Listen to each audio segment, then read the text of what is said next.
Hey, good morning out there, everyone. It is indeed the morning of March the 31st, 2025. This is the final day of March, and in honor of that, I brought my green water bottle today because the month of St. Patrick's Day is about to be in the history books. Pastor Dave. Hey. How are you doing this morning? All right. That's a stretch with the green thing, man. I gotta be honest with you. How is it a stretch? Green is like the month of March. Cheeky already, huh? Okay. What exactly does that taste like, man? Is it minty? Is it like melony? What do we got? The contents of this is orange. Oh. It's like an energy drink. And I have some caffeine substance. Well, maybe not. It contains caffeine, but apparently it's clean caffeine as opposed to the coffee caffeine, which makes you groggy.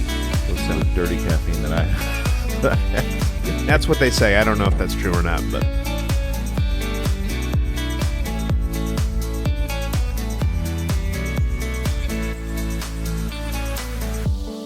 Anyway, we're glad you're joining us for Behind the Pulpit as we do every single week. We hope you're having a wonderful Monday or Tuesday or Wednesday or, 3 weeks from now, whenever you're watching this. We're glad you're with us today.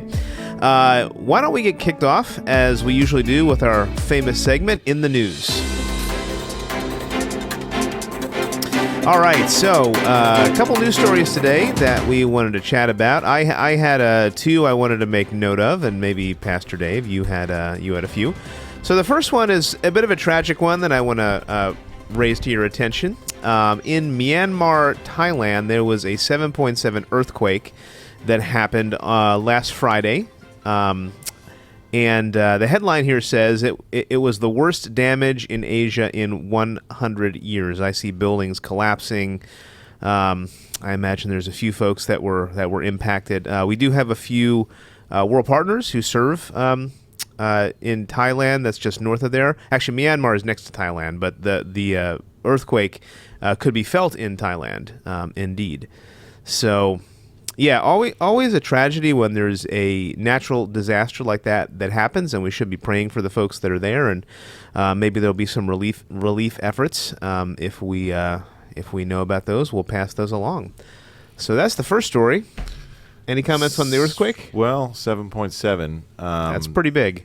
The thing of it is I think Myanmar is already suffering from some war-torn type of situation, so this is only making things a million times worse. And then I think the challenge here from a Christian worldview perspective is we want to provide aid, a ministry of mercy, love, and justice, but there's a chance that the aid could go into the hands of the war criminals as opposed to the people who actually may need the aid. Yep. So this is especially a challenging type of disaster to step into. So, make sure that you're careful with regards to your charitable giving and try to help, but be careful about how that gets done. So certainly pray for the good people of Myanmar. It is always a challenge when you're sending over money to some country that might have some corruption within the higher levels. Mm-hmm. All right. I have another story, but did you want to go back and forth? Do you have one? Yeah, sure.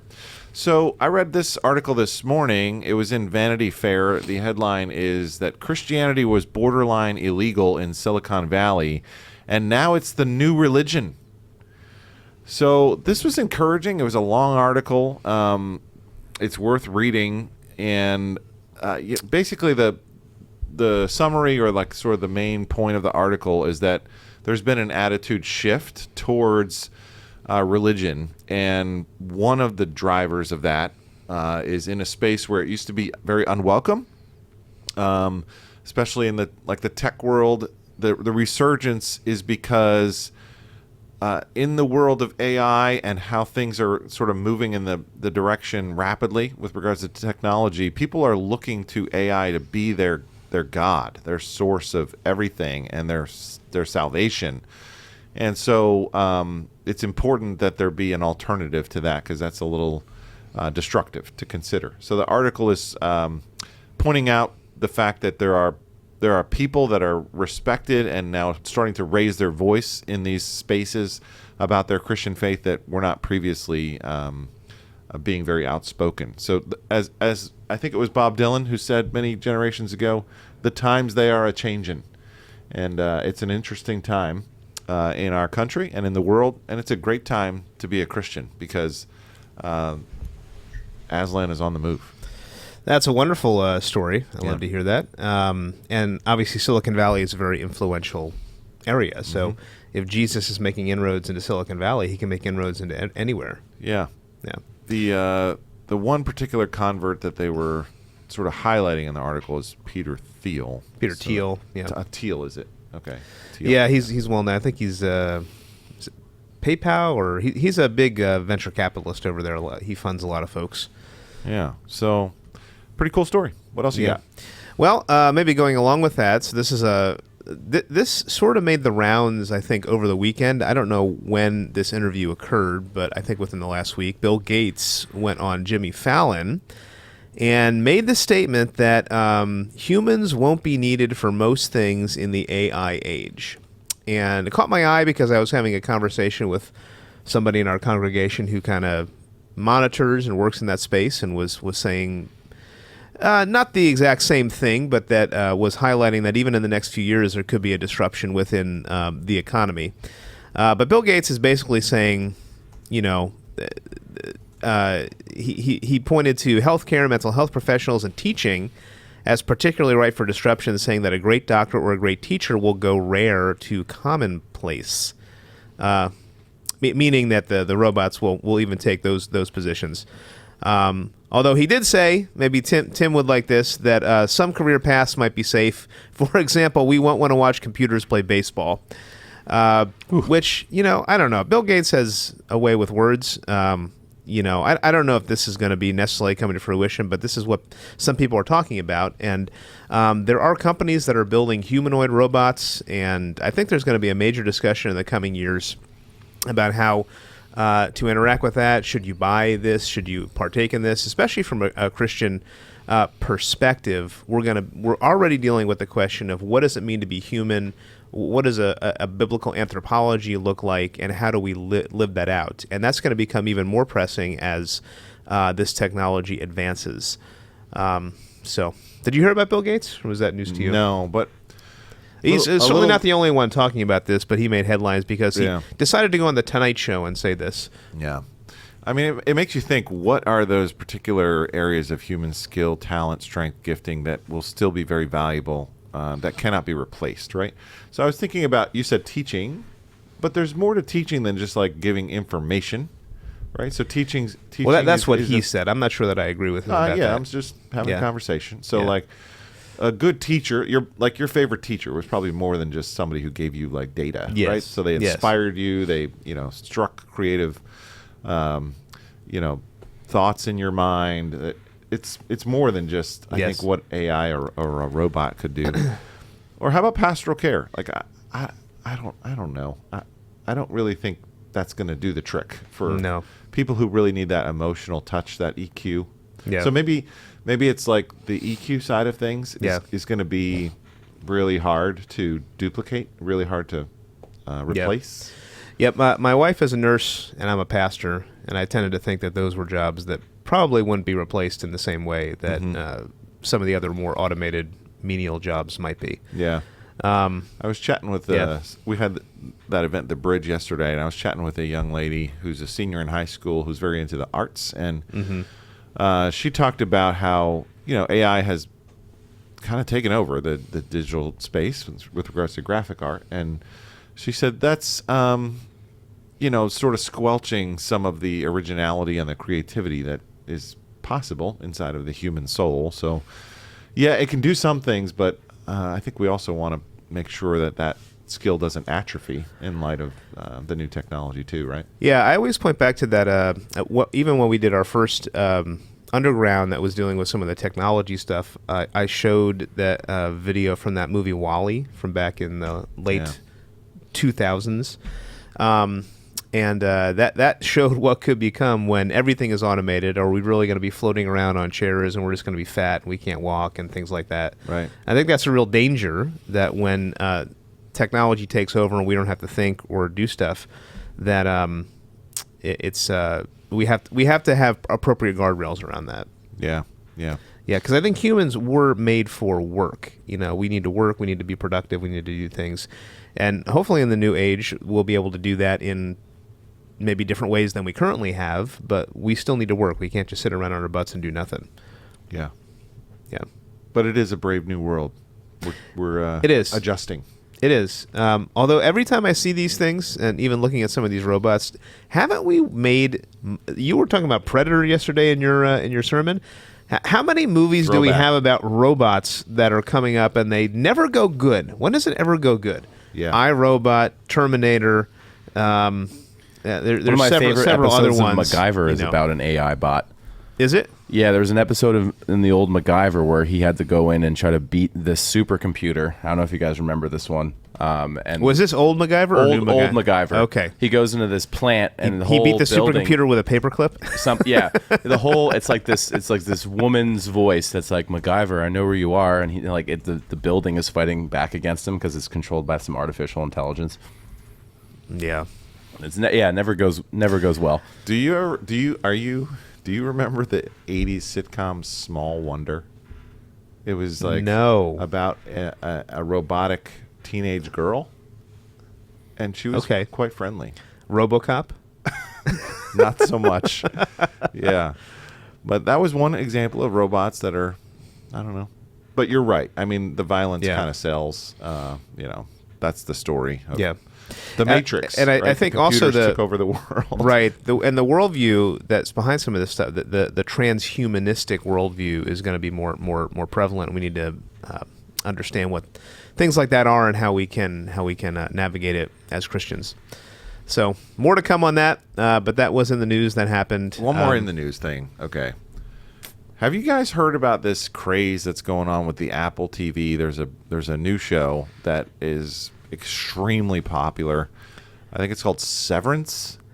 I've heard of Severance. I haven't seen it though. Okay, so I haven't seen it either. But if you guys are watching this, like, what is the big attraction? My understanding is that you're able to take some sort of medicine or pill that severs some part of your brain where you are a completely different person at work as you are at home. So you take the pill and then you go to work and you have no memory of your home life, and then you take the pill and then you go home and you have no memory of your work life.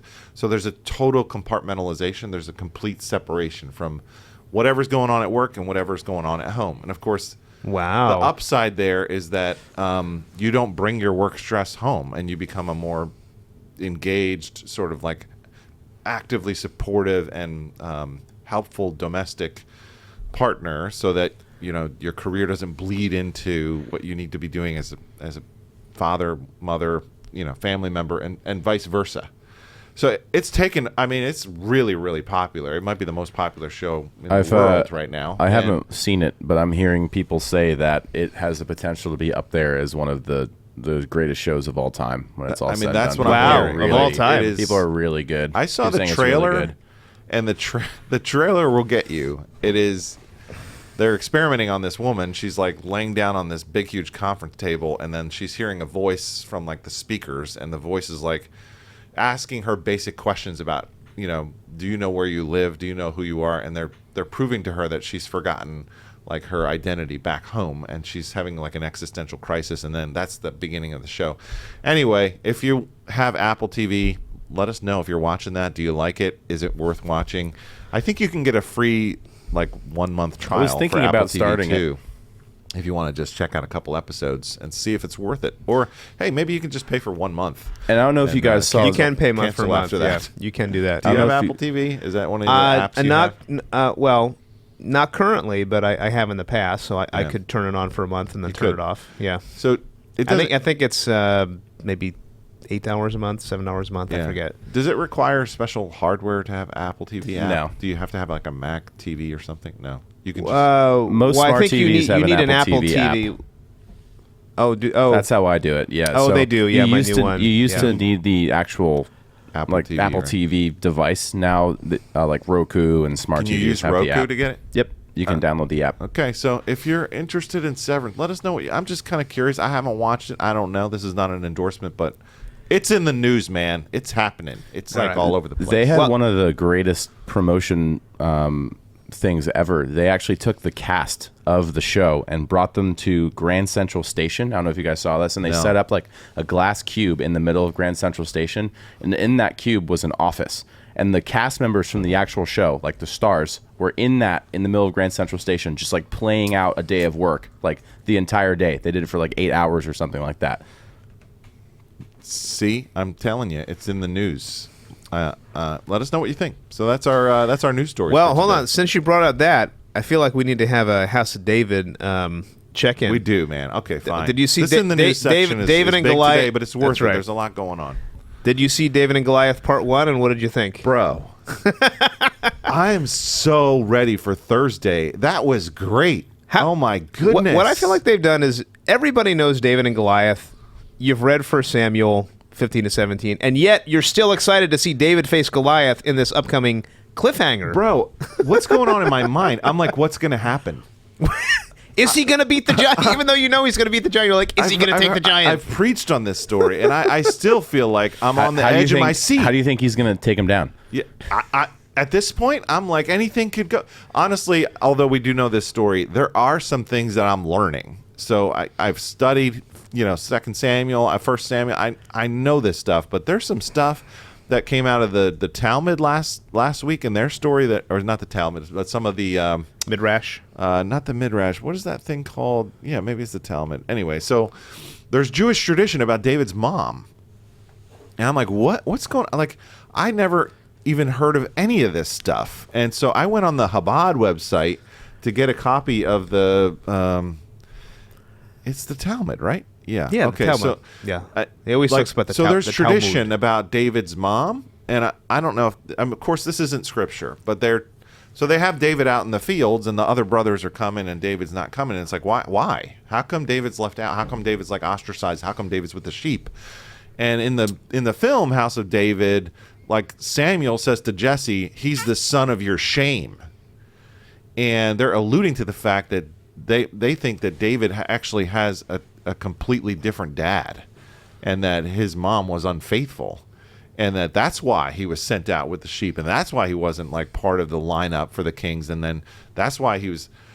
But the story in the actual Jewish tradition is so crazy. It's so weird. So the story is that Jesse started to doubt his own lineage, and the whole thing with his grandma, Ruth and Boaz and that thing. And, Ruth was, of course, a Moabite. And so he separated from his wife. And his sons knew that mom and dad were separated. And during that separation, mom got pregnant. And so the sons were all like, well, this isn't dad's child, right? Mom got pregnant. Mom must have had an affair. And so what the story behind it is that Jesse made a plan to sleep with his wife's maidservant, to have a child with the maidservant. And then the maidservant found out about this plan and told Jesse's wife, hey, let's do the thing that your ancestors did, Rachel and Leah. And in the middle of the night, when Jesse's going to come and sleep with me, let's swap places, and his wife, you slip back in his bed and he'll sleep with you. So that he won't commit this adulterous affair. So they do that. They switch places, which women are like, how in the world? But that's another story. So they switch places. It was a different time, Pastor Dave. Jesse actually gets his real wife pregnant and doesn't realize that it's actually his child. And the real wife who's pregnant doesn't tell Jesse that it was actually her in the bed with Jesse who was intimate with him having the child. And so she doesn't want to reveal to Jesse that she knows that he was about to commit adultery, and he doesn't know that the child that she's carrying is actually his own child. And so this whole thing is like part of the Jewish tradition about this is why David was although he was a legitimate son of Jesse didn't know that it was his kid. And then that's why he was sort of sent out in the sheep pasture and stuff like that. So I read all about that on the Chabad website last Thursday night. So we got to set up a coffee meeting with the Mendis. Yeah. So Rabbi Mendy, if you're watching, we need some clarification on this, man. What is going on with David's mom? I did not know any of this tradition. Should get him on the show after the David show is done. and break it down with him. But the way they set up kind of the Goliath coming out and taunting the Israelites and doing that day after day and putting the javelins in really built the suspense. Okay, let's talk about that. Yeah, for the Day actual after showdown. day after day. He's coming out and defy Israel. Send me your champion. Right, and the descendant of like the descent of Saul as he sees the giant into just madness. He's wigged out. Find somebody, anybody. I'll give them my daughter. I'll cancel their debts. Go now. Saul is going nuts. His wife totally turns against God too. Yes. I mean, that's not really outlined in it's scripture, not, right? but Yeah, they're speculating. she's like, I don't want to hear that name Hashem anymore. Yeah. So it's crazy, man. It's a good show. Yeah. They've done a good job like building the whole drama, and it deserves to be. That's a good dramatic biblical story. So it deserves a good, dramatic treatment. Right. So is it over this Thursday? Is this it? This is the end of season 1. Wow. He's going to defeat Goliath, but it did get renewed for season 2, whenever that will be. alert. But predictions on season 2. Which section of 1 Samuel do you think they'll do? We were talking about this last week, right? Yeah, I assume they'll go with chapter. I would 18 assume. and following. Yeah. don't know. I would think that they highlighted David and Goliath. Season 2 would be about David and Jonathan's relationship. Maybe Would make a lot of sense, So- particularly 18 to 20. They've done those flashback scenes with Saul and Jonathan dying in battle, which is already looking Right, into that's the end of- future. right. So they've hinted at what's coming a little bit. We'll see. It's a great show. If you haven't watched it, check it out. So they technically could do 18 to the end of 1 Samuel, where they have Saul and the Witch of Endor, and David and Jonathan, and Saul's chasing him. But it is a lot of material to cover, so I could see a season or 2 in there. Have we met the Witch of Endor? Is that lady? Well, that that's what crazy people were lady with speculating, the- that the prophet of who she's got the Baal connections. Right. People were speculating Is she going to that be her? she'll be the Witch of Endor. I think that's that's who I would choose. Which is probably it's probably smart to introduce, because we don't why does he go to that Witch of Endor? She just kind of shows up and he goes there. Doesn't make sense that he has some background with her in the past. Yeah. And- All right. I gotta break a news story. Sorry, I just forgot. My goodness, it's all news stories today. And I have one we too if have- we have time for it. Okay. let's go. This is exciting. This is the first time we're announcing this ever, but we are about to release and publish a book on the life of David. What, you and didn't- we you wanted didn't bring you to it know with about you? that. I didn't bring it with me, so we will bring it next time. But You can get it on Kindle right this now. is a though. heads up. We are going to be putting this book out very soon. There's a couple refinements. We're working on the author's copies right now, but you will soon hear about and be able to get your own copy of our book, We Need a King After God's Yes. Own Heart. And we're looking forward to the release. So, hey, stay tuned for that. It's coming, and we hope that this book will be a blessing to you. It's great timing now with the House of David and Worked out well. that great film series. So It's- if you're wondering what comes after David and Goliath, you can buy the book and read it. right. So there you go. I broke the story. All right, Tim, what do you got? All right, I guess we'll close out in the news with this. Unless we have another story, we could just talk about the news the whole time. So We turned into a news show. I think the title of this episode might just be In the News. We're not a news show. So this past weekend was opening weekend in Major League Baseball, and Yankee fans will know that the Yankees lifted off this weekend. They hit 15 home runs over 3 games. Over 3 games? 3 games, 15 So home they runs. averaged 5 home runs a They game? averaged 5 home runs a game, Wow. and on Saturday they hit 9. Aaron Judge hit 3. And there's a big controversy going on right now amongst fans because Are they corking the bats? no, but some of the Yankees have bats, and I'll show you them in a second. They are shaped differently than a normal baseball bat. And so people are up in arms, and they're saying they're cheating. Well, these bats are completely within the rules, and these bats get checked by MLB. I'll show you them right now. They are called the torpedo bat. And if Okay. you notice, Wow. the top of the bat is thinner. And so this was invented by a guy from MIT, and essentially they analyzed the Yankees hit some of their swings. I only think 2 or 3 of these hitters are using these bats, and they move the weight of the bat down towards the label where they're making a lot of contact, and so these hitters are benefiting from that science. So yeah, you'll see.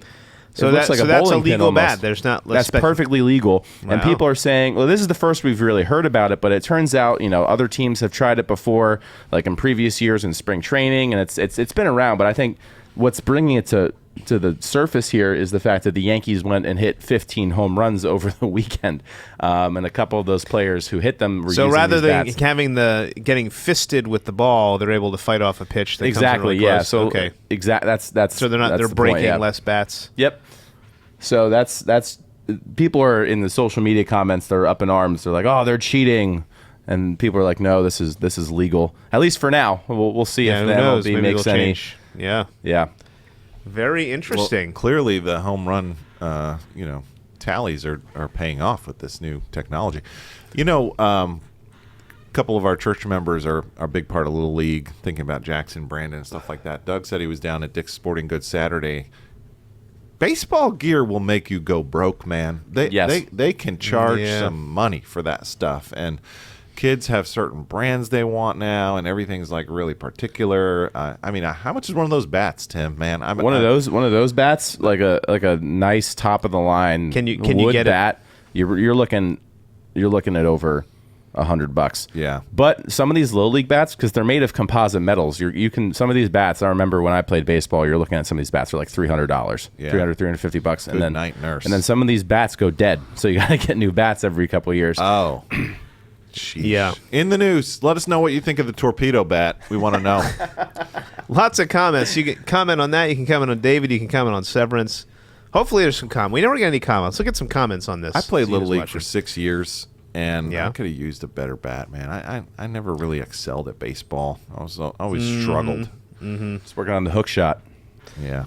Dreaming about basketball. I did better with that. I don't know. Baseball, not my thing. All right, so that's in the news. How about we do a lightning round of the book war and the chart? Lightning round. Great All right. book war. Tim, what was the tally from last week? I'm dying to know. So this. How many votes are we getting on this? So we more votes this week. Wait, okay. what was the books again? I forgot. What did I recommend last week? So the books, Pastor Dave recommended Unearthing the Bible, 101 Archaeological right. Discoveries That Bring the Bible to Life. Titus by Kennedy. Titus Kennedy. And Pastor Bob recommended Neither Poverty Nor Riches, A Biblical Oh, Theology that's right. of Possessions That's by Craig right. Blomberg. The Blom. So Pastor Dave is in the midst of a generational run here. He's won a couple weeks in a row now that we've gone to this new voting There was a system. dispute about the score last Yes, week. I fixed the score. So the current score Okay. is 10-9, and that will shift again because Pastor Dave once again Yes. has won the vote for the book war, It's neck and neck, man. and the chart. With 9 votes, 77.8% of the vote. So, Okay. Bob, how you feeling, man? The voters are coming creeping out, up on and Bob. you know what? I'm starting to wonder: are these sympathy votes? Do we think our congregation is I'll just take like whatever kind of vote it is. oh, man. he's losing, so we have to make it even. You know, I'm wondering, but you know, I'm not discounting say. the quality of your books. But Well, I will say, as I mentioned in each of the wars, I was going to give Pastor Dave a chance, and so I chose books intentionally that might not win. You've been hustling So- me. wow, You've been holding back. So your I'm going to best have to. books I'm this going to week. have to start to kick back into high gear here with my recommendations. You're bringing the torpedo bat book this week, aren't you? I don't know. so this is the We'll current see. score. We'll We see. are all tied up at 10-10. It was just a couple weeks ago that it was. It looks like Bob was going to run away with it. So Although I will say that this morning I got here and I realized, I forgot to pick a book. So I'm going to go with a Kindle version, but I'll really think about the one next week, and we'll start to get it's a heating run up. going on. It's heating up. All right, so going first? I will go first. My recommendation this week is a book that I've been reading and listening to. Have you ever done the Kindle where you do the whisper note? No. So the whisper note is you can have the audio book, and also it will have the cursor moving across to read the book. So I do this on the treadmill. Is it associated with Audible, or it's It's something different? Audible and Kindle together. So the whisper note is when they somehow can combine the audio book and the Kindle book, and you can read along as the cursor's following, so you don't That's have to worry cool. about turning the pages and everything. So you can do it while you're on the treadmill, while you're on the elliptical, Right. and that's what I've been doing in the morning. I've been trying to get in, and I'll do 20 to 30 minutes, kind of a brisk walk on the treadmill, and then I'll do weights. But this is one of the books I've been listening to. It's a book called Bad Therapy by Abigail Schreier. I've always wanted to read that. So I wish I had the actual physical book. You can't see it, but anyway, maybe that'll be less impressive. It is a very bright colored Can you thing. zoom here, Tim. better there, Tim? The cover will be on the vote if people go there. Okay, but- there you go. So you'll see a bad cover. But why the kids aren't growing up? So she wrote a book a few years ago called Irresistible Damage, where she was talking about the social contagion as it relates to young teenage girls and the gender identity issue. This one is making the thesis that basically all the anxiety that we have within the current culture is not related to all the pressures that are going on, but the institution of therapy in a way that's caused people to be less resilient. So it actually kind of goes along a little bit with our series. She's not a Christian, but she has some really, really good insights. And so I would recommend reading Bad Therapy, Why the Kids Aren't Growing Up. It is one of the issues of our day, and highly recommended. New York Times bestseller, by the way. So there you go. That's my... Hold on. Oh, here he comes. It's a cool... He's breaking the fourth wall right here. Hey. That's your camera. Oh, my word. Oh, man. We'll see if it focuses. It's not going to work. It's not going to focus. No. Well, go to the link in the description and vote if you want to see the cover. It will be there. It is a good cover if you actually. It is. I'm looking at it right now. It's a great cover. I'm getting the. Sorry, I don't have the physical ready. book, so I should have brought my my iPad. All right, you ready? Ready. Pastor Dave's option is a book by Dr. Larry Crabb called The Silence of Adam. This is a good book. Written along with Don Hudson and Al Andrews. It's a book that explores the idea of biblical masculinity, focusing on the theme of Adam's silence in the Garden of Eden. When Eve was tempted, it says that Adam was right there with her, but he did not say anything or seek to dispute the enemy or fight the serpent. He just allowed it to happen. And maybe in his own selfishness and passivity, he said, well, let's see what happens to Eve. And if everything's all right with her, then I guess I'll eat. And that sort of passive tendency becomes a theme not only in the Old Testament scriptures, but a struggle that I think men have to this day. We step back, we step aside, we do not step up, we do not lead courageously. We are passive, especially in the realms of spiritual responsibility and domestic partnership. We're okay with our vocations, but when it comes to our God-given responsibility with our wives, children, and our spiritual leadership roles, we tend to be more passive, and that's what The Silence of Adam is all about. So it's about stepping up and being a courageous leader and being responsible as a man. So this book challenges us to break the silence and to embrace our God-given role as leaders and protectors and spiritual guides. Silence of Adam. Larry Crabb always does a good job of providing both psychological insight with biblical teaching. So it's a thought-provoking resource, and I read this maybe 10 years ago, and it's a lesson inside of there that has stuck with me, and the book kind of unpacks that in a way that I think is super helpful. So if you haven't read this, this is really just a great resource, especially for young men or any kind of stage man. You'd benefit from this. So check it out, Silence of Adam, Larry Crabb. There's my book. All right, so there you go. That is a good book. I see a lot of people reference. It's actually a pretty influential book I've seen in some of in the counseling world. Mm-hmm. And Larry Crabb, where was he? He was at Colorado Christian. Didn't he have a position in a few different places?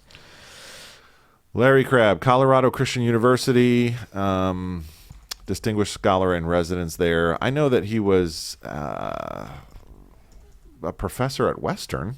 Oh, he was at Western for a while, and I think he did Hebrew studies over there. So maybe I'm wrong. Maybe that's the co-author. Okay, no, never mind. So Don Hudson was the guy who was at Western. So anyway, Larry Crabb, yeah, Colorado Christian. But he's got a lot of books. Licensed counselor. Good stuff. There's the book war. Let us know what you think, there guys. You go. That's the choice. You decide. We head to the description. We describe. How about so we recommend you describe. How about that? Yes. That's our tagline. Mm-hmm. All right, so that's the book war. Now, Pastor Dave, I did hear that you had a chart. Oh, this is good. Quite an interesting one.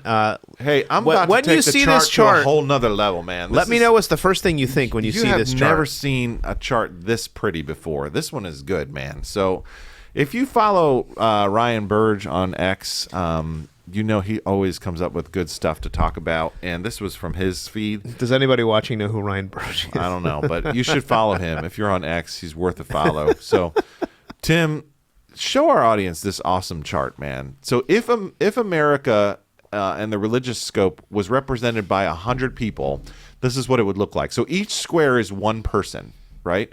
So as you're reading the chart, look at the bottom. You'll see there's There's 63 Christians, which break down by evangelicals or Catholics or mainlines or, black Protestants, other Christians. And then there's the other world religions, Jewish people, Buddhist, Hindu, Muslim. And then there's unaffiliated. There's 30 squares that are unaffiliated. There 19 of them are gray. They say nothing in particular. And then there's 6 squares that are agnostics. And then there's 5 squares at the top left that are atheists, or top right, I should say, that are atheists there. So that's an interesting way to think about how America breaks down spiritually. Just look at 100 squares, and if it was just 100 people, get 100 people in the room that represent America exactly, and that's how the room would break down. It's surprising to me that Muslim is only 1, but that may be because we're in an area where we have a larger Muslim population. I was going to say, too, where we live in the Northeast, you look at this chart and you see the Jewish population is very small, too. Which you wouldn't think of if you're from, the Northeast, especially the New York area. Yeah, I mean, if you're from Brooklyn, obviously that's going to feel like you're underrepresented or something like that. Or if you're in Dearborn, Michigan, that's a huge Muslim population over there. So, different parts of America have different, chunks of people, and this is how it breaks down countrywide. So, but if you go down to Atlanta, Georgia, it might be a little different, right? Very different. Yeah. In a big country. There is, the Bible Belt feature, the buckle of the Bible Belt. Then there's kind of the Mormon Belt, which is more towards the northwestern. If you go to Salt Lake area. City, Utah, it's going to be a little different there too, huh? Yeah. So I thought that was a cool chart. Do they probably put Mormon? I don't see them. Does Mormon fall LDS into? is Mormon. Oh, okay, cool. Yeah, Latter-day Saints. I didn't see that. Yeah, which I don't know if I agree with them putting that in the Christian bucket, but yeah. That's another Jesus, which we'll talk about in the sermon recap in just a minute. But anyway, good chart, and I hope you enjoyed that. That's a 10 out of 10 chart. Isn't it pretty? Yeah, it's an A+. It's like, wow, somebody spent some time. So Ryan Burge contributed to that book, The Great De-Churching. So I imagine that this, I think they said they drew a lot. Or was he one of the authors, or did he just contribute? He might have, I forget if he helped write it or if he actually just contributed some research to it, but I can see where that chart would be very helpful in a book like that. All right, Pastor Dave, we have come to the sermon review, and he was a contributor with Jim Davis and Michael Graham. There you go. You had quite the couple chapters yesterday in our study on 2 Corinthians. You tackled chapter 10 and 11. And what I found out quite the chunk in chatting with you is that Paul makes this extended argument that you summarized for us in about 40 minutes. My goodness! So tell us a little bit about your thought process. Okay, you were drawing stuff on your whiteboard. Bro, my whiteboard was what you came up mess. with. Yeah, so I still need to erase that thing. So I was trying to figure this out. Chapters 10, 11, and 12 form a unit where Paul is making a certain argument about weakness, and he's talking about, foolishness and boasting, and it all fits together. And I was going with a bunch of different themes. I'm like, is it about arrogance? Is it about, strength through weakness? Is it about... And then it dawned on me Wednesday, this thing is about leadership. That's what it's about. He's critiquing these other false apostles, or he calls them the super apostles, sort of scare quotes, tongue-in-cheek, sarcastic kind of phraseology. And that's what 10, 11, and 12 are talking about. These other teachers have crept in, and he's now going to contrast good leadership with bad leadership. And so that's the theme that I chose to go with, the marks of resilient leadership. And, chapters 8 and 9 were all about finances and how to help other believers be resilient who are struggling with poverty, and to offer financial generosity to them to help them be resilient. But 10, 11, and 12, I just focused on 10 and 11. We're about what makes a good leader and how can a leader be resilient, though they may face a lot of difficulties. So I hope that theme made sense to you. It is a passage of Scripture that was hard to access, and my desire was that people would be able to understand what is this thing talking about, and I hope that unlocked some of those complicated things in there for our congregation. Yeah, it was wonderful. I thought you did a good job of outlining it and focusing on leadership. I thought that was a good way to go. Now, you opened up with the illustration of Pastor Mark Driscoll, and I was wondering if he's going to start tweeting at you online because How dare you? he likes to be combative with You're not a man. with his critics. Yeah. So, okay. Well, since you just heard Dave yell, Mark Driscoll had this very famous sermon he did, and there was some, if you were following him, I guess, if he was preaching through First Peter, I think, or First and Second Peter, and people wonder whether he actually staged it, although he claims it was spontaneous. But he got up there and he started to yell at all the men in the room. And it went pretty viral back in the day before viral videos were viral videos. This was maybe 2010 or something like that. Yeah. But I had a friend who served at Mars Hill at the end that was part of the whole, downfall, confrontation of Mark. And it was interesting to watch that from a distance about, 10, 12 years ago.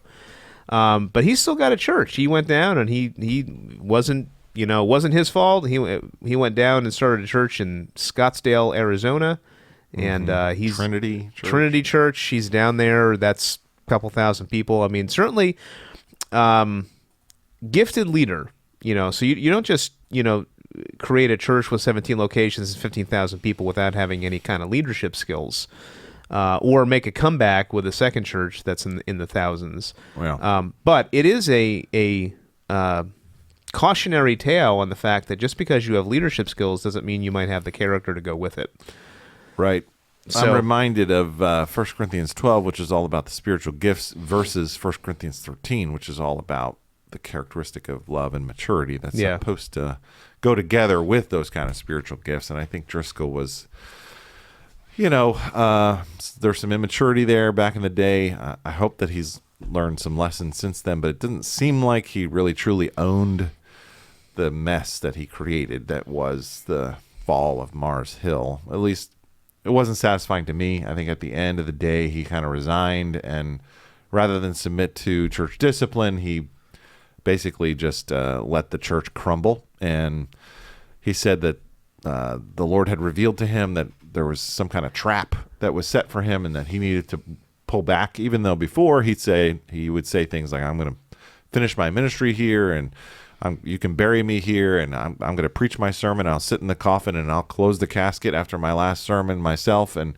he, indicated that this was going to be his life's work, but he kind of pulled out. What was that? 2014. 2014 is when it all kind of crumbled, and it was crazy because the church grew and grew and grew and grew, and they had 17 locations in multiple states. They videoed him out everywhere, and literally overnight the church collapsed.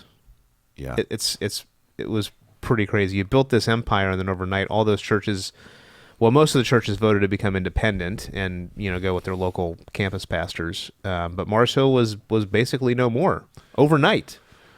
I know. It reminded me of some of those Old Testament leaders that when they fall hard, like Belshazzar in Daniel 5 or something. Like you know, you've been weighed and found wanting, and this very night your kingdom will be taken from you. Like it was quick and fast, and all their assets got liquidated, and Mars Hill was no more. So there's a podcast, if you're not familiar, this is like totally foreign to you. There's a podcast called The Rise and Fall of Mars Hill. It's a long-form podcast that was put out by Christianity Today. Mike Cosper is the main voice behind that, and it tells the whole story. It's probably like 20 episodes long or something like that. So it's a commitment. I don't think it's 20, but it's maybe 10 to 12, something like that. So if you're interested in that story, it is... To me, I find it fascinating, but this is my shtick. So, so that's a good example of, you've been in a situation where the leader is not very mature, or you're disappointed with the leader. And I think we've all had experiences like that, right? We've been, we've witnessed poor leadership or the failure, or maybe you've been a situation where you were supposed to be the leader and you didn't lead like you were supposed to lead. So I think there's application for this particular section of Scripture to all of us in some way, shape, or form. So, 2 Corinthians 10:11, a lot to learn there, a lot to unpack. For the technical people, there is a section in chapters 11 and 12 that theologians call the fool's speech, where Paul parodies the false teachers and becomes a fool by boasting and bragging about himself for a moment, though that's uncomfortable for him. That's an interesting piece of Scripture that's hard to understand because he's actually being sarcastic, talking like a madman, but it's fun too. Paul's got some Well, you say the rhetorical... word foolishness was the Greek word idiotes, and you were calling us all idiots yesterday. Well, Paul was calling himself an idiot, but he was kind of referring to the Corinthians as idiotes. He was saying, you're being foolish by putting up with these false apostles, these super apostles, and you need to be careful about that. So, yeah. So you had 3 points. Maybe just remind us. The first one had to deal with what? So in chapter 10, there is a lot of famous verses, actually, about tearing down strongholds and taking every thought captive. And it was hard to come up with one particular principle that I could draw out of chapter 10. But the one I decided to go with for the first principle in that first section of Scripture is good leaders lead with spiritual authority, whereas bad leaders lead with a worldly kind of arrogance. And so Paul comes with gentleness and with meekness, and he's contrasting his style with the boasting that's going on with these super apostles and how they're taking credit for work that really they didn't even do. And so Paul is saying that's not the kind of authority I bring. I bring a different kind of authority that is indicative of the fact that our weapons are spiritual and that our power comes from the Spirit of the living God. So that was the first principle. So before you move on from that, could we talk a little bit about this, the first part of chapter 10 with the warfare stuff? What does it mean, do you think, to wage that we fight not with the weapons of the world, that we're demolishing strongholds, we're demolishing arguments? What is he getting at specifically there? Well, the word strongholds is, a word picture. You could translate it as a fortress, or in my mind, I was thinking of Helm's Deep from Lord of the Rings, like a stronghold where people run to that and then they're protected from, their enemies or their foes, right? So put it in the Hornburg. Yeah. Everybody has something they run to. Everybody has a stronghold, something that they think is keeping them safe. And Paul is saying that the gospel actually is capable of destroying these other strongholds that have a stranglehold on different cultures. So back then, in the first century, there was obviously the stronghold of polytheism and the Roman religion. There was a lot of different examples of that. And then today, there's cultural strongholds, and I gave a few examples of other world religions and things that sort of grab hold of certain areas. Speaking of our American religion chart, even in the country of America, there's certain strongholds in certain parts of the country. So I think the gospel speaks into each of those strongholds and has the power to destroy them. And so we wage war in a spiritual sense with spiritual weapons. And it's nothing less than a raging battle that we're fighting here. And Paul is clear about that. We're not going to do it by the worldly weapons of Greek rhetoric or throwing our weight around. No, this is a spiritual war, and only the living God can bring about the victory in the spiritual war. Yeah, that's a good word. Was this the part where you were talking about Paul being the keyboard warrior, or is that the next one? That's this. Yeah, so that accusation was that Paul's writing. Let's talk about what a keyboard warrior is. People that just come out there like. There's something about the screens in front of me and a person's not in front of me that emboldens people to say things that they would never say in person. Yeah. And so they, whether it's social media commenting or just, shooting off an email, man, people don't have a filter. I call them the email tigers. Like, wow, that was something. And maybe you should have, taken a breath before you fired that off. But is there such a thing as an unsend button now? Has that been invented with email? Yeah, I mean, I think you can do it on at least Apple, but I think you have to do it quickly. You can't go back and delete a message that you sent so yesterday. There's a time limit. I'm pretty sure you can only unsend something that you send in a minute or something like that. Yeah. So you can have immediate buyer's remorse, but once you get past that time set, you're stuck. You sent it. So they were accusing Paul of saying things by letter that were severe and harsh, and he's really kind of powering up with you from a distance. But then when he gets in the room with you, that's when he kind of melts in fear. And of course, that wasn't true at all. Paul was a very strong, emboldened and firm leader. He just was expressing gentleness and meekness when he was with them, which is how a Christ follower should be. So that was a false accusation. Okay. Yeah, so wonderful. Keyboard warrior. Don't be a keyboard warrior, especially if you're commenting on this YouTube video. Please be more thoughtful. We do have some keyboard warriors on some of our shorts. People like to kind of... Because if you don't, Pastor Dave will write you a letter. This guy doesn't know what he's talking about. Yeah. We've had some keyboard warriors on our Unhindered Studios channel. Okay. Yeah. All right, so how does the argument progress from chapter 10 into chapter 11? How did your points go? Yeah, well, I mean, I think the application in chapter 10 is what are you boasting in, right? And that was a good question.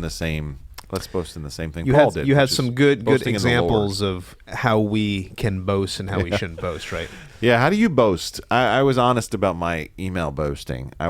Sometimes I like to appear busy or something, so I realized I was doing that. Like, oh, I got so many emails today. Well, what am I trying to say there? Like I'm important or I'm like really efficient or, that's a kind of a boasting, right? So I caught myself. We had a fun conversation with, I hope they don't mind, Amy and Drew Huber were chatting with me yesterday about Drew's boast. Drew, if you're watching. So Drew has a work from home position now with his company, and he likes to boast about the fact that he doesn't leave the house between Sunday and Wednesday. So that's his boast. I don't go out of the house. Drew likes to go. He likes to go off the cuff when he gets up there. He does. Yeah. You never know. He's calling out people in the audience. Yeah. You never know what Drew's going to say when you put him up there for the announcements. Yeah. What was the Greek word for boasting? Did you talk about that? Was that the meta? Yeah, it is. It starts with a K. Kacha. Let me. Oh, okay. I thought you talked about it. You don't need to go looking on Logos for it right now. All right. So that's the main theme of chapter 11. What about chapter 11? That was chapter 10. Chapter 11. You're getting into the idiotes here. I hope you you will put up with me in a little foolishness, a little idiotes. Yeah. Is it kakamai?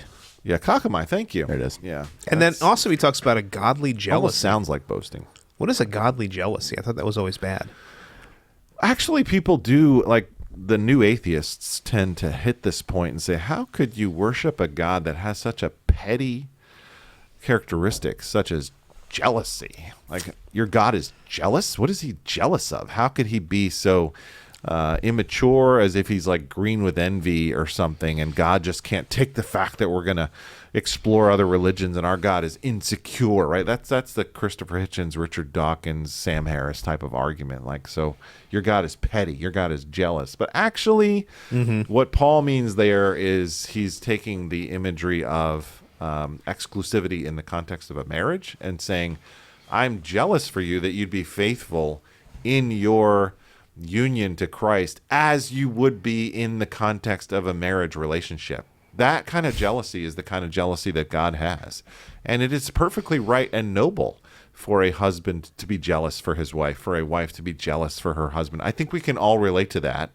I don't think that, if your spouse was being unfaithful to you and you were experiencing jealousy, we would accuse you of being petty or immature, or, we wouldn't say that kind of jealousy was somehow, inappropriate. It's totally appropriate. So Paul was saying there's this other Jesus being preached by these false apostles, and you need to be faithful to the biblical Jesus and not flirt with or be drawn away or be seduced by these other Jesuses, these other gospels. Yeah, I thought that was a really good point. Maybe we camp there for just a second here. So you said we, in the modern day, need to have a category for another Jesus. What does that mean? That sounds weird to the ear. Why do I need to think about another Jesus, not just the real Jesus? Well, I found just give me Jesus, Pastor Dave. Yeah, I know. I found a lot of people like Jesus. As long as you don't properly define the term and they can kind of create Jesus in their own image, then they're kind of cool with Jesus. And so there's versions of Jesus that aren't actually in concert with the biblical Jesus. And what some example? You gave a few examples in the message. Okay. So, I mean, the examples I gave in the message were like the therapist Jesus. So maybe this is the bad therapy tie-in to your book from does the he book have war. Does he have a man bun and some spectacles? Yeah. He's very very emotive. Right. Yeah, the one who meets all of our emotional needs, and he never rebukes you or never corrects you. He's just there to kind of be a Carl Rogers, like to be Rogerian and just reflect back to you. Just use the word Rogerian. Well, that's his style of therapy. He's just kind of like affirm you and maybe build up your self-esteem. That's the therapy Jesus. That would be an affirming Jesus. Yeah. Or maybe there's the moralistic Jesus, which is the Jesus that hates everybody that I hate. Right, so I'm being faithful to Jesus. Is he the one that carries around the 12-gauge shotgun? Exactly. Yeah, he's the one that pickets all the funerals for military officers and that kind of stuff. So that's the moralistic Jesus. That I made him in my own image, and he's just as hateful and destructive as I am. Right. Wow. So that's not really the biblical Jesus. So there's a lot of different kinds of Jesuses, even in other religions. Like Muslims have a category of Jesus. Yeah. He's just not the second person of the Trinity. He's a prophet who, speaks wisdom, but he's not really co-equal with God, as they said in the Council of Nicaea. So, other religions even have respect for Jesus, quote unquote, respect for Jesus, but it's not the real true biblical Jesus. It's a different Jesus. So be careful about that and define terms. Yeah. Yeah, you know what? Over the last summer, I got a chance to do a short mission engagement with one of our world partners, Amun Sharon. He was doing training on how to reach Muslims and Hindus, and he actually took us to a Islamic mosque. And you go there, they do their worship order, and then the imam gets up and basically kind of gives a sermon. And in there, a lot of the things that he was saying sounded like he was talking about things that we agreed with from the Bible. He was talking about Moses and Jesus, and but very clearly they have a different view of Jesus than we do. Right. So you have to be able to parse that out. Right. Yeah. So your last thing, I thought you did a good job with highlighting the sufferings that Paul went through as he's kind of reading out his list of what he's gone through, and it's quite the list here. You talked about he was shipwrecked 3 times, and you said, "I get shipwrecked once and I'm done." But Yeah, Paul's getting shipwrecked. He's getting pelted with stones. He's constant getting in the danger of bandits. He's getting lashed. Man, what is Paul doing here? It's quite a list, and I don't think he wanted to boast. I think this is, his fool's speech where he's forced into this situation where he has to defend himself as an apostle. So what he chooses to do is not list like how his theology is good or his GPA or something. He chooses to say, I've been suffering for this message. I put myself on the line, and the measure of a person's commitment to Christ is how much risk they're willing to take for Jesus. And Paul says, I back this up. I've put my money where my mouth is. I'm committed. I'm all in. And here's the stuff that I've been through. I didn't have time to unpack every clause in there, although it's worth actually thinking about. It didn't really work homiletically for a sermon to go through every single thing. Like, when was he beaten with rods? When was he stoned? But those are all examples of the cost that he's been paying for Christ. So the principle there was that good leaders step into danger, bad leaders step aside. And so Paul puts himself in that first category of a good leader who's willing to pay the price because Jesus is worth it. And that's challenging considering how easy my life is compared to that paragraph at the end of 2 Corinthians chapter 11. Just a small tangent, Bob. He mentions here that he was stoned in the list of his, things that he has done and suffered for Christ. He says that he was stoned. And there is an example in the book of Acts where Paul actually is stoned, and we have a record of that and what happened. So many people think that's the time that he's referring to in 2 Corinthians chapter 11, verse 25. He says, "Once I was stoned."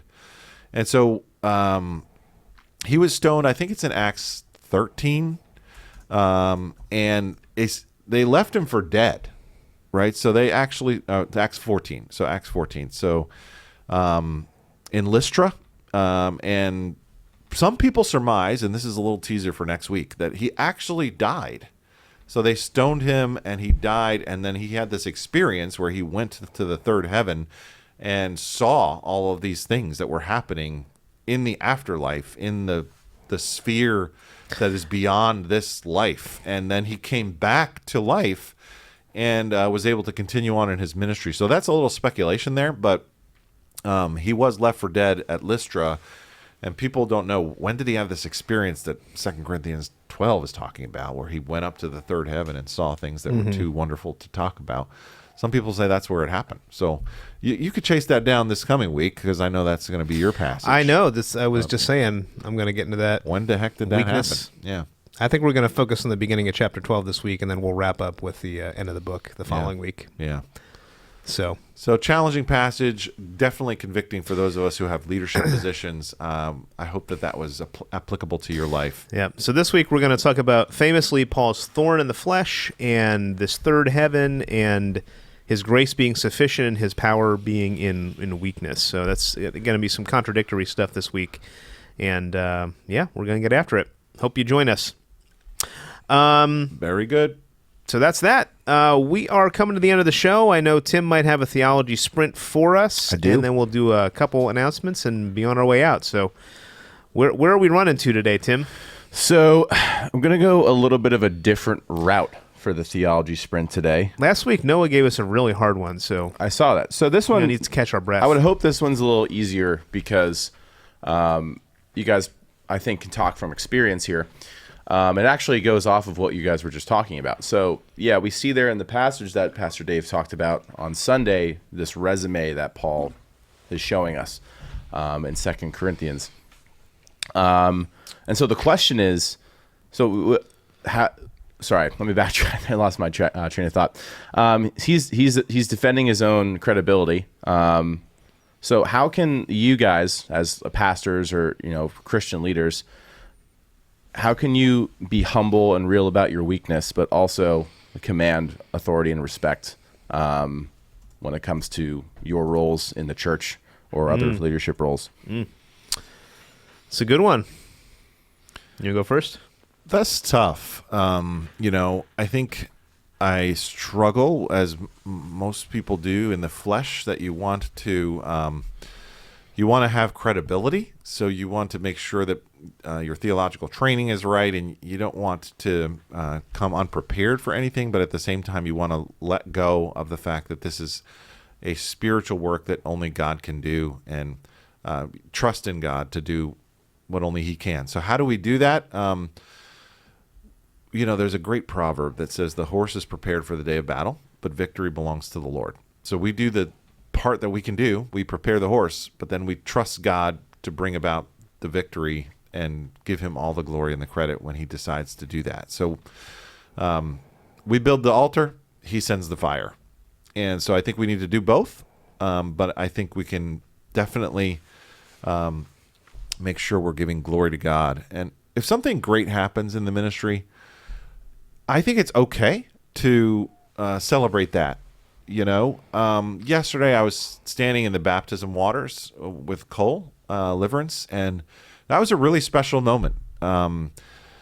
We have celebrated with him, and I thank God that we were able to take that step together, and that Cole was professing his faith. And there's a real source of joy there. And so what I like to say to myself is, when God gives us a little glimpse of ministry victory, I sniff it for 1 second and then give the glory all to God. I don't want to get high on that and think it's something about Dave. This is God's doing. But ours is the joy of being these clay pots that God works through. And that's a wonderful privilege. So something to work on, but every night when I put my head on the pillow, it's like, okay, God, good stuff happened today, but let me take this second to transfer all the glory over to you. This is only possible because of your grace and mercy. I am in awe of the fact that you would choose to use somebody like me to do your work. That's crazy to me. Yeah. It's something I have to constantly sort of battle, because we all have that ugly flesh thing, but it's something we need to keep in check, lest we become one of those leaders that we talked about in this I was thinking, going back to the Mark Driscoll illustration, it's when you get a larger platform, it's very easy to start to think that you always get good press, and it and when that happens, you can insulate yourself from criticism and from self-evaluation. That's a real danger to do. Because for pastors, and even on a smaller scale, whether you have a church of 100 or 10,000, you at some extent are a celebrity within that community. Not a celebrity in the sense that you think you're famous, but a lot of times you're up there, you're preaching, and people come up to you later on as your church grows, and you might not know exactly who they are, and you're at a disadvantage. So you have to guard against thinking that, I'm the pastor, I'm the super spiritual one. But at the same time, knowing that God has called, like Dave was talking about, knowing that God has called you there for a reason to shepherd the flock. It's a balance to constantly be pursuing, and there's landmines that come up all the time that if we're not careful, we can step in. There's a chart in the making, and it's not totally formed in my brain, but I'm thinking of a matrix where there's like a chart or a matrix, 4 boxes, and like there's strength and weakness on the one x-axis, and then there's good and bad on the y-axis. So it's like there's good strength and bad strength, then there's good weakness and bad weakness. And I think there's some different categories that we need to think through. We don't need to be like having the theology of the worm, like we're terrible, we're scum. That's not healthy.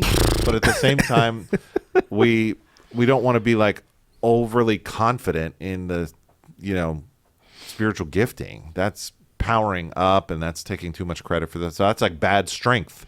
There's like bad weakness, and then there's bad strength. Then there's good weakness, and then there's good strength, right? So walking in spiritual authority, that's good strength. Boasting in our weakness, saying, God's grace is sufficient, that's good weakness. And then so there's wow. Okay, it's coming. It's forming in my brain. Maybe next week we'll have the chart for that. Theology Sprint just see how chart. his mind just goes right to the chart. He's does. like, there's a chart for that. There's an axis here. There's a matrix that I need to place things on. Yeah, there you go. Does that answer your question, Tim? Is that kind of what you were talking about? Yeah. Okay. Absolutely. Right. Thanks well for done. musing on that, Tim. All right, let's get to some body life, and then we'll be on our way. March is fast on the closeout here. All right, there's a ministry that we have here. No fooling. That is involved with giving care to those who are struggling through different times in their life. We would love to help you. If you need a Stephen minister, if you're going through a difficult time, a time of loss, I want to especially talk to the men for a second. We guys have a hard time asking for help when we need the help. But remember, there is a good kind of weakness. There is a godly recognition that we need a brother to walk through difficult times together with us. So please reach out to me or one of the other Stephen leaders. We would love to help you and hook you up with a Stephen leader who's another man that can walk side by side with you through what you're going through. And so reach out to me. I'd love to talk to you more about that. There is a really cool event coming up that families are invited to come to. There will be candy, games. So the hair-raising egg party is going to be on April the 12th, right? From 3 to 5 p.m. Special needs coming at 2:30. This is a wonderful time to bring your kids out. There's going to be a petting zoo. There's going to be crafts. There's going to be little stations that you can go check out. And it's always a good time, especially if the weather is nice. We'll be praying for that. Mark your calendars. If you want to volunteer, you can also do that. Registration is open at millingtonbaptist.org. Tim, I don't know if this is on the list, but I did want to mention about the Colson Fellows. I'm wearing my shirt here today. So we are starting a Colson Fellows program. You probably have heard me talk about that. There is an info session coming up next Monday night at 7 p.m. If you missed the first one, this one is going to be virtual. If you go to the website and go to the Colson Fellows link there, you can see how to sign up. And if you're interested, you don't need any more information and you just want to apply for the program, there also is a link to go and apply to be a Colson Fellow in training this upcoming year. It's going to be a wonderful experience. And then what's next? Great. Jesus rose from the dead. How do we respond? He did? Yes. This is like the house of David. How's it going to end? Are you going to start sweating like your video yesterday? It's pretty funny. Hey, April 20th, 3 services, 8 a.m., 9:30, 11 a.m. if you're able to come to the 8, we would love for you to create a little space, both in the parking lot and the sanctuary, for people who may be checking out MBC for the first time, and we want to save them a seat. So that's a challenge. Think about it. Those of you early risers, if you have the green caffeine alternative like Pastor Bob does, maybe you can all the 8 a.m. join people us at will 8, have this. and we're going to celebrate I'll be there. Easter Sunday. It's coming up. It is 3 weeks away. It is less than 3 weeks away. It's on the heels. Yeah. It's nipping at us. I see the flowers are pushing through the dirt in my Yeah. neighborhood. Those what some are they flowers called? in the graphic, too.